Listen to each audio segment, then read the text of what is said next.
Hello, my name's William Mask. The profession I chose is acting.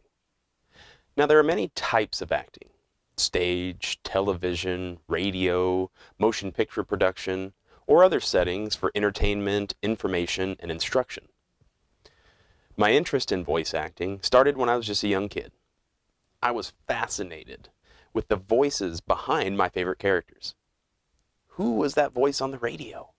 How did they get an actor's voice to sound so good when they're just surrounded by noise? The way a person can bring so much emotion to a drawn character, or character you can't even see, only hear, it's truly fascinating. Voice acting is everywhere. From airport train stations where you hear recorded messages, businesses with a recorded voicemail, greeting and menu options, e-learning, like our MindTap lesson videos. Of course, cartoons and video games. There are voice actors who dub another actor's lines for live action productions, when that actor is not available to do so. Say in the case of a movie that has a rating not suitable for a television network. Swear words need dubbed over with more TV-friendly words. This is more often than not done by someone who sounds like the original actor, but is in fact not the original actor. Majority of the jobs I audition for are commercials. These are for TV, radio, or internet broadcasting. For voice acting, I use voices.com to send and monitor jobs that fit my job voice description. Here's what a typical job looks like. The main subject and the job number are at the top, and this is how I will label my file when I submit an audition. Usually first initial, last name, plus the job number.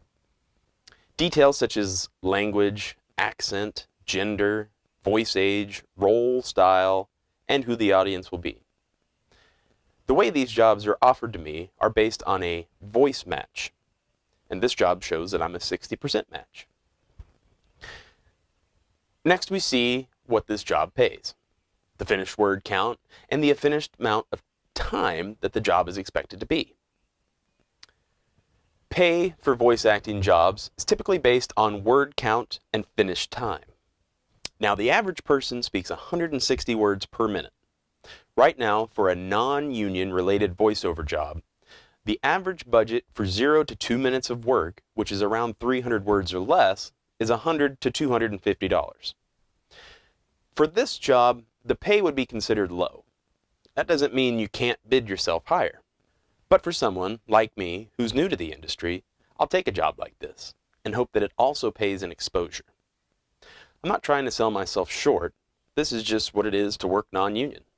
The union voice actors fall under is the Screen Actors Guild and the American Federation of Television and Radio Artists, or SAG-AFTRA. Getting a union job can be difficult. A performer becomes eligible for membership under one of the following conditions: proof of SAG-AFTRA, SAG, or AFTRA covered employment as a principal performer or recording artist, or proof of 3 days of SAG-AFTRA, SAG, or AFTRA employment as a background actor, or employment under an affiliated performers union. Once you reach this point, you will more than likely gain an agent. They will help to find you work. The salary also changes when you become a union member. The way it's measured is based on the same formula, but we now have to factor in how the jobs you are auditioning for is broadcast. This now depends on the amount of time the job is broadcasted for and in which market. Keep in mind, if I'm recording even 60 seconds of finished audio, I'm spending at least 2 hours making sure the recording is right and the editing is up to standard. Voice acting takes more work than most people think. Though it may not seem like much, and everyone with a mic and a computer can do it, it takes a tremendous amount of effort. You are your own company, basically. You set your work hours, you decide how much or how little you're going to work. It's also you that determines your level of success.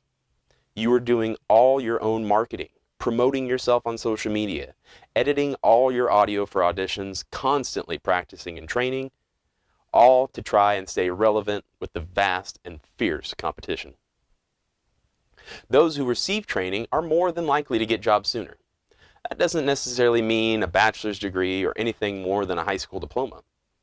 Though many have degrees in acting or performing arts, any form of training can be a huge benefit. Even taking an improv at your local rec center can be very helpful. My training, through a company with 30+ years experience, as well as my personality type, make me suitable for this line of work.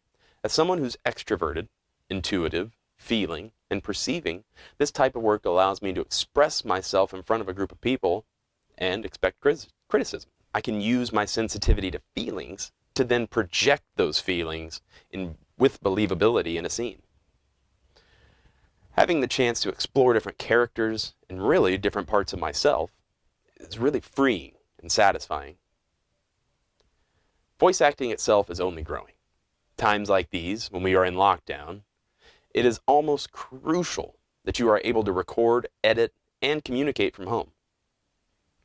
It's taken quite the effort to just get started in voice acting. I built my own vocal isolation booth and had it inspected by a professional. I wanted to be sure I had the best sound I could. Although my main career now is aviation maintenance, it does not impede on my creative personality. It's still an outlet where I can put my brain to work. I crave inventiveness, variation, and excitement.